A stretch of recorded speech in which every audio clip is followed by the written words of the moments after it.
fundamental macroeconomics, how much do you involve in your analysis? Well, I have to know a bit about that for my writing, and I think the more you read, the more you know about it. But all I'm conscious of, I've got one brain, and it's not that big a brain, despite what you may think with my large forehead. And apparently, according to neuroscientists or whatever it is, I only use like 10% of my brain's capacity. I probably only use a couple of percent.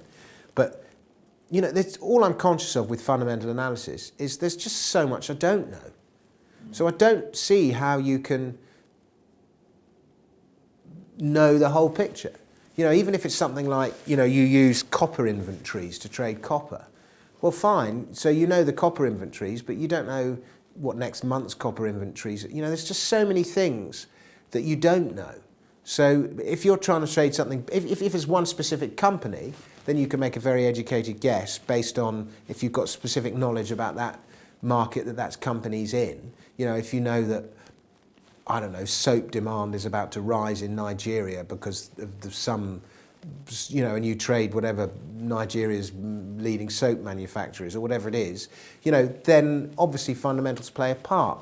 And if you can see that, there's a glaring shortage of zinc and there's been no investment in zinc exploration for the last 10 years, then fine, go and find yourself a zinc explorer or a zinc developer. Those are quite specific markets, and even something like zinc, there's still a shed load that can go wrong. But people who are going, the US economy is strong, therefore you should buy the US stock market. Well, it's just codswallop, because often the stock market and the economy are doing two very different things. And particularly with quantitative easing and all the kind of monetary manipulation that's gone on, the world of finance and the real world are two very different places. And so, I'm very sceptical about fundamental analysis. And then the other problem is the more fundamental analysis you do, the more information you do have in your brain, the more confused you get. So it has a role, and it's important to know about, and it's interesting reading about economics and finance and all that kind of thing. But as an actual trading tool, I'm not sure about that. But what about gut instinct? What's your thought on that? Well, I think your gut instinct gets a lot better the more you know, particularly the more you do something.